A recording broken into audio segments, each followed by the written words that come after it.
Hi dears, ഇതുവരെ വാങ്ങിച്ചിട്ട് use ചെയ്യാതെ വെച്ചിരിക്കുന്ന 2 ടെമ്പിൾ ഓർണമെൻറ്റ്സ് കാണിക്കാൻ വേണ്ടിയിട്ടാണ്. സോ ഇതുപോലെ നിങ്ങൾക്ക് ഇഷ്ടം കാരണം പല ആഭരണങ്ങളും, അതായത് നമ്മുടെ ഇഷ്ടം കാരണം പല ആക്സസറീസും നമ്മൾ കടയിൽ നിന്ന് വാങ്ങിയിട്ട് അത് യൂസ് ചെയ്യാത്തവരുണ്ടെങ്കിൽ കമൻറ്റ് ചെയ്യണേ. സോ ഞാനിത് വാങ്ങിയിരിക്കുന്നത് കഴിഞ്ഞു പോയിട്ടുള്ള വിഷുവിനെ ഇടാൻ വേണ്ടിയിട്ടായിരുന്നു.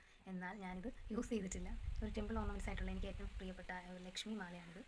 സോ ഈ ലക്ഷ്മി മാല വാങ്ങിച്ചത് ഞാൻ ഇന്ന് വരെ ഇട്ടിട്ടില്ല. ഇത് വന്നിട്ട് 1 പെൻറ്റിൻ്റെ ലക്ഷ്മി മാലയാണ്. വളരെയധികം നല്ല ഭംഗിയാണ്. ഇത് മംഗൾസൂത്രമായിട്ടും നമ്മുടെ സൗത്ത് ഇന്ത്യയിലൊക്കെ ഉപയോഗിക്കാറുണ്ട്. അമ്പലങ്ങളിലൊക്കെ പോകുമ്പോൾ, അതായത് ട്രഡീഷൻ എന്ന് പറയുമ്പോൾ അല്ല, നമ്മൾ ടെമ്പിളിലൊക്കെ പോകുമ്പോൾ ടെമ്പിൾ വൈബിൽ പോകാൻ വേണ്ടിയിട്ട്, അങ്ങനെ അണിഞ്ഞൊരുങ്ങാൻ വേണ്ടിയിട്ടൊക്കെ എനിക്ക് ഒരുപാട് ഇഷ്ടമാണ്. പക്ഷേ ടെമ്പിൾ വൈബിൽ പോകാൻ ഒരുപാട് ഇഷ്ടമാണ്. പക്ഷേ ഇഷ്ടം മാത്രമേ ഉള്ളൂ. ഞാനിതുവരെ ഒരുങ്ങിയിട്ടുമില്ല, അതിന് വേണ്ടി പ്രിപ്പയർ ചെയ്തിട്ടുമില്ല. സോ ഓരോ ഒക്കേഷൻ വരുമ്പോഴും ഞാൻ വിചാരിക്കും ആ ഒക്കേഷന് വേണ്ടിയിട്ടുള്ള ഡ്രസ്സുകളൊക്കെ കണ്ടെത്തി അതുപോലെ അണിഞ്ഞൊരുങ്ങി നല്ല വീഡിയോ ഒക്കെ എടുത്ത് ചെയ്യണമെന്ന് പറഞ്ഞിട്ട് അത് പരമായിട്ട് ഞാൻ പിന്നെ അതിനെ പറ്റിയിട്ടുള്ള ആഭരണങ്ങളൊക്കെ വാങ്ങാറുണ്ട്. പക്ഷേ യൂസ് ചെയ്യാറില്ല, ഒരുങ്ങിപ്പോകാറുമില്ല. സോ ഇന്ന് ഞാനൊരു തീരുമാനം എടുക്കുകയാണ്. ഇനിയുള്ള ഒക്കേഷൻസുകളിലൊക്കെ ഞാൻ വാങ്ങുന്ന ആഭരണങ്ങൾ ഇട്ട് അണിഞ്ഞൊരുങ്ങി പോവുകയും അത് യൂസ് ചെയ്യുകയും, നമുക്ക് പറയാൻ പറ്റത്തില്ല എന്ന് വെച്ച് കഴിഞ്ഞാൽ നമ്മൾ ചിലപ്പോൾ സാഹചര്യമൊക്കെ എങ്ങനെയൊക്കെ ആവണമെന്ന് അറിയത്തില്ലല്ലോ. സോ നമുക്ക് ഇന്ന് ഇതൊന്ന് വെയർ ചെയ്ത് നോക്കാം.